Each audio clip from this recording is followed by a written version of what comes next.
Hi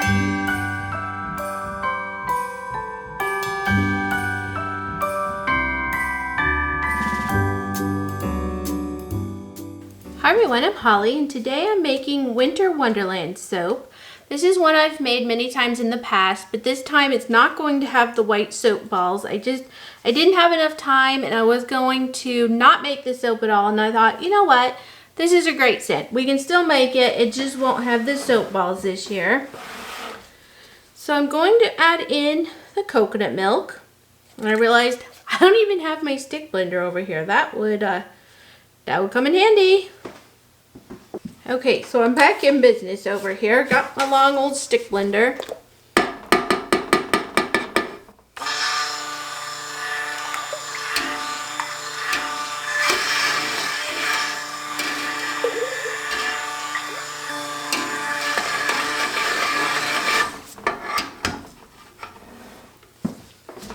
Okay, so now in with the lye solution. This is a heavy pitcher. It does have some lye lint, which I'm not concerned about.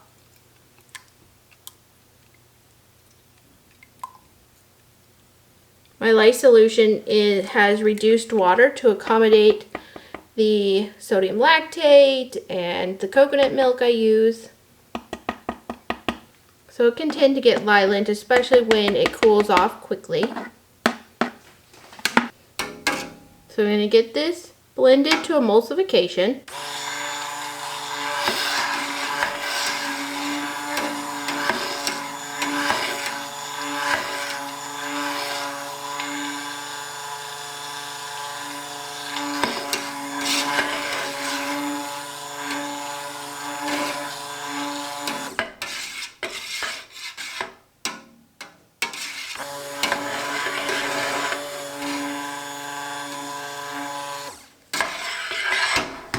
Go ahead and add in some of the titanium dioxide while I'm working on this, just to help lighten up this dark base a little bit.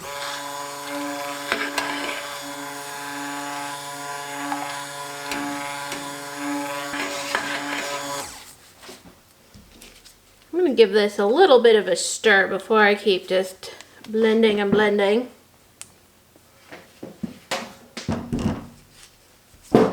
This mahoosive spatula here.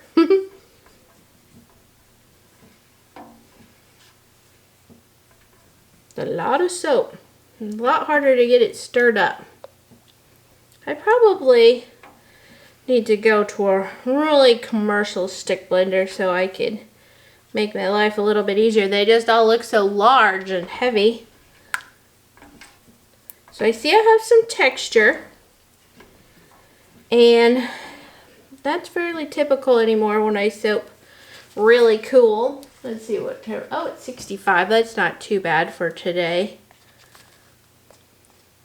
And I usually can go ahead and work with it as long as I stick blend it out just a little bit more with the colors. Because it's blended, it just needs a little bit more. I think I need my table to expand. This is starting to get to be a little table for this process. So I have to measure out my liquid oils separate from the hard oils because my scale can't handle the whole thing. So that's what these are for. And so you may see that they're a little bit greasy, but that's what they were from. That's what it was from.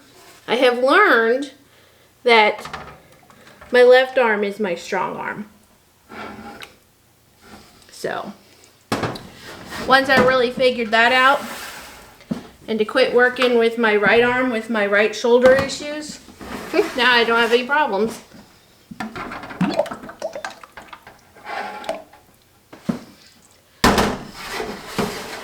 And I had one more container I was going to work with.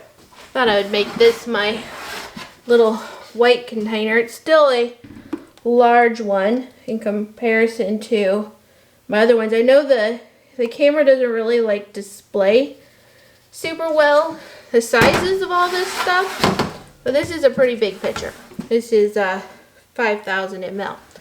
Okay, So I do want it all out of this pot. So I'm going to pour a bit more out.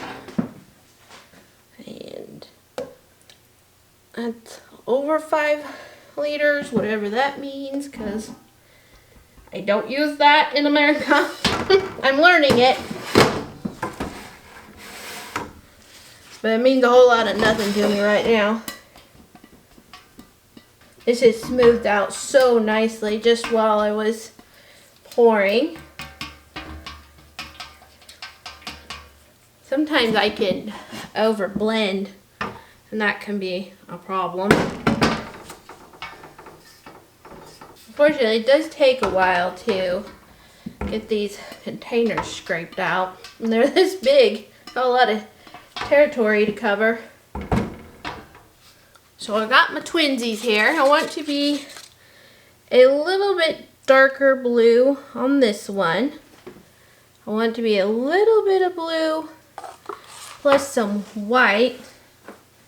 I have some winter white mica mixed up, so I'm going to put some of that in with that one and hold that there for just a moment.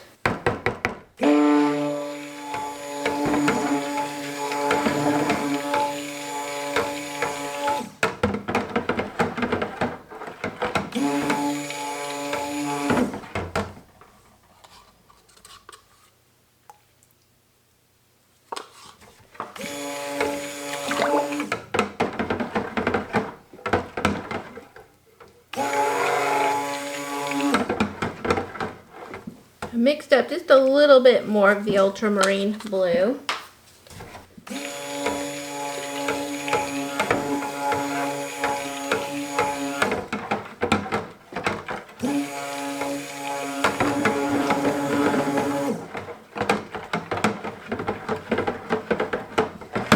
Okay, let's see what this one looks like.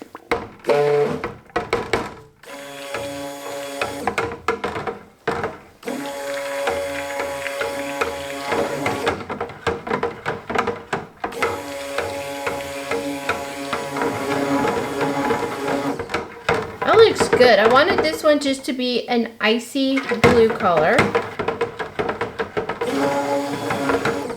Get the majority of this color off for right now. Now I need to be careful with this one, so I'm going to add the majority of it as this winter white mica. And it does have some titanium dioxide in it, but it's mixed with oil, so don't have quite as much of the risk of the titanium dioxide crackles.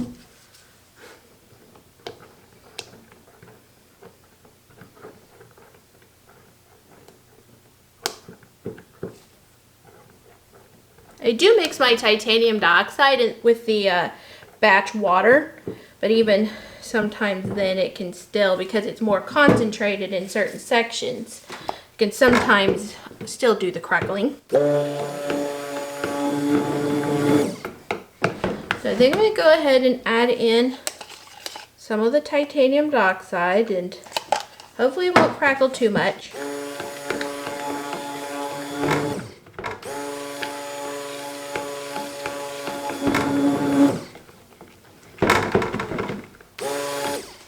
Now I have a lot of work to do here, so I don't want this to get too thick. I still need to, well, we'll just put that in there.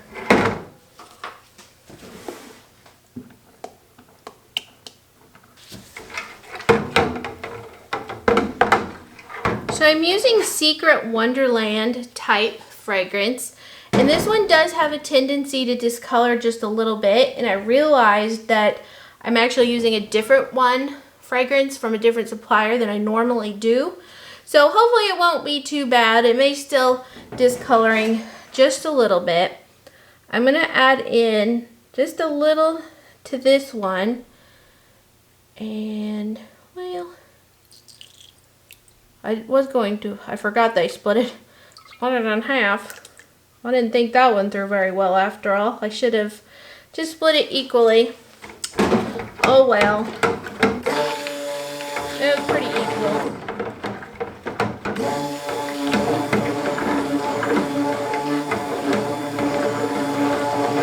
Super easy going right off the bat.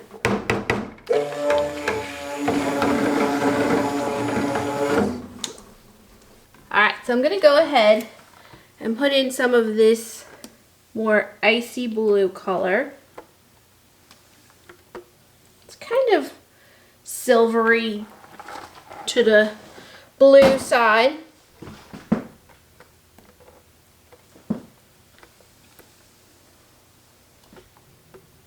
Oh, that's pretty. That is super pretty. And this white soap should just kind of cut through it, and it won't discolor because it does not have the fragrance oil. So as a result, it will contrast quite well with the blues.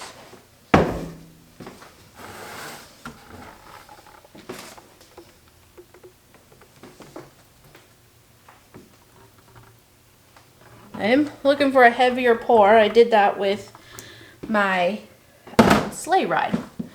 I really liked how it turned out. Ooh, I love this. I'm going to go ahead and put in the rest of this color.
Just going to smooth this out a bit, and then I'm going to put the white on the top.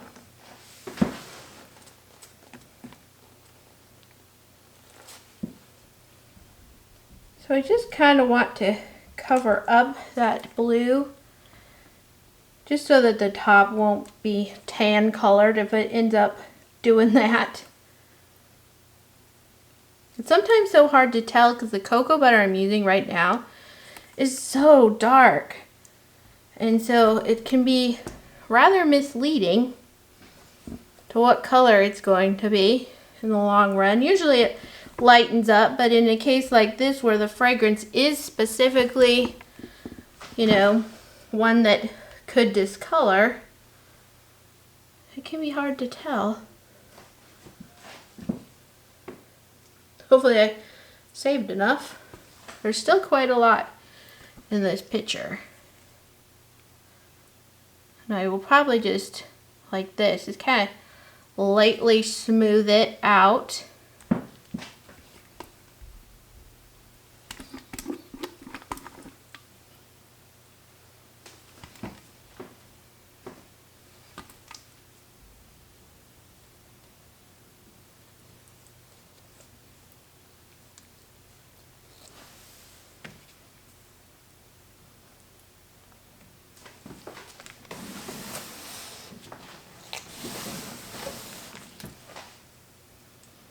I do hope that this doesn't discolor too much. I know that this fragrance does discolor in general, but it's so good that I just want to keep making this, so kind of gives it a vintage vibe when it discolors just lightly. That's what we're going to go with, right? Vintage.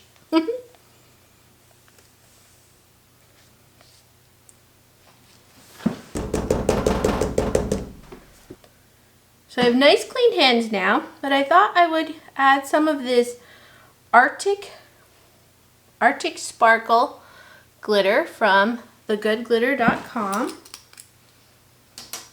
And it's just a mixture of basically the colors I used, kind of blue and silvery and such.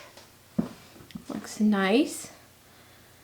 Now I did get trouble, you know, one time when I used this type of glitter on these big loaves.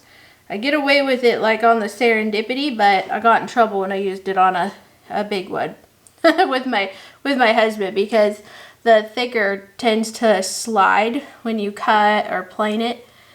And I decided, you know what, I'm in charge of this domain, so we're gonna do it and we're gonna work around it this year. This is the only one that I'm using it on a big batch of soap.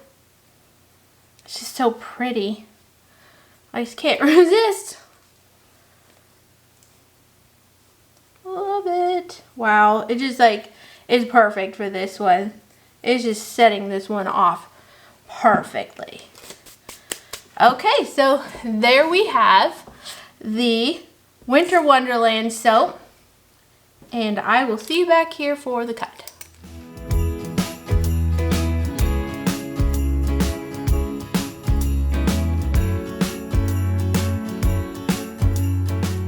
I'm back to cut Winter Wonderland soap. It turned out great. I really thought this one was gonna oh my, is that almost like a Seattle Seahawks thing going on right here? I thought that this one was gonna discolor, and I am so pleased that it has not. We'll cut into it and see if there's any indication of it, but I don't think so from what I can see on everything else here. Trying to scoot up just a little bit. Alright, let's give this a go. I really don't see any indication of discoloration. Not a cool bar. I'm just really happy with this batch. I didn't plan on making this batch this year, and so I guess I kind of feel like I haphazardly ran into this one, but it turned out great. If I could change something, I probably would have had a little bit more ultramarine blue prepared, so it could be a brighter, but I think it's a comforting blue. It's kind of icy and kind of like a gray blue. I really like it. This is the one that I look at on my curing racks and think, you are nice. And you really turned out. You showed up for me, and I'm so pleased with you. Very happy. I don't think I had Winter Wonderland or Sleigh Ride last year. I can't remember. I'll have to look back, but I'm pretty sure I didn't, because I'm having to redesign some labels this year. The one thing I noticed is that my liberal spraying of alcohol has caused some of that blue glitter to bleed, just a hint. But I don't think it's anything that I would be concerned about or cause me not to use it again another time. This one is, right now, at this stage in the cure, it's a little bit lighter than some of my other fragrances. I take a bar out of this room and I can smell it a lot stronger than I can in here, just because we have so many different scents going on. And that's the case with a lot of things. But it's actually fairly strong when you take it away from everything else.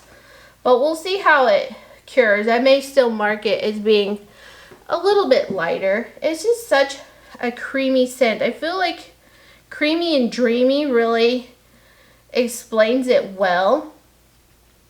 This is a Secret Wonderland type fragrance, and it's not specifically a Christmas fragrance, except that I brought it into my line many years ago and myself and others kind of recognize it as a holiday scent at this point. So just, oh wow, that one was kind of cool. It's a huge chunk there. I'm sure that's where I pretty much dropped did a little heavy pour. Was like, whoa, I feel like that happened in the making anyway.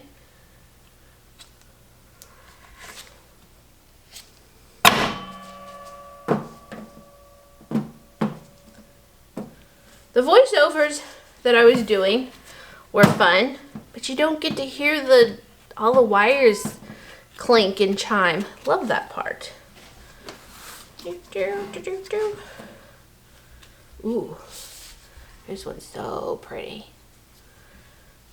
So pretty. Very Winter Wonderlandy, I think. I wonder if we'll see snow here this year. I doubt it. We don't get much snow to talk about in southern Missouri, which is kind of hard on this Montana girl. I grew up in Montana. Didn't really grow up in Wyoming, but my grandma and grandpa were there, and we went home every Christmas, and we rode snowmobiles, and I think some people call them snow machines, but we always called them snowmobiles. And all this cousins, we would just go play in the snow for the longest time. And I just love snow. I come alive. I'm like the one that if it actually snows enough that you can shimmy a sled down a hill, I'm there. I am there and I come alive. And my kids are always like, Mom, you're goofy. I am goofy because I love snow. My dream, if I could have internet. Internet's very important to me in this stage of our living and world, but if I could have a cabin in the mountains by a rushing creek with loads of snow and a fireplace, I'd be a pretty happy person. As long as there was endless amounts of coffee also. Under really nice circumstances, I could live in the mountains in the snow and be quite a happy person. We used to go sledding in Montana, and I mean, like, sledding was like legit. You know, when you live in the mountains, sledding is legit. We had these huge tube things, and we'd go to these massive hills and just really enjoy sledding. Here in Missouri, it's like a bump, and you might get a little bit going, but then it's done. We don't have a ton of like sledding hills, but we would always go up into the mountains and find an old road that wasn't in use and just have the best time sledding. And my dog Duke, he was a Rottweiler slash German Shepherd. He was a big old boy and he loved it. And we would hook the strings from our sled, you know, onto his collar, and he would pull the sled back up for us. I tell you what, I have some good memories about living in Montana. So here we have this big batch of Winter Wonderland soap, and it is quickly becoming one of my favorites for this holiday season. Thank you so much for watching, and I hope you have a most wonderful holiday season, and I'll see you for the next one. I'll talk to you later. Bye.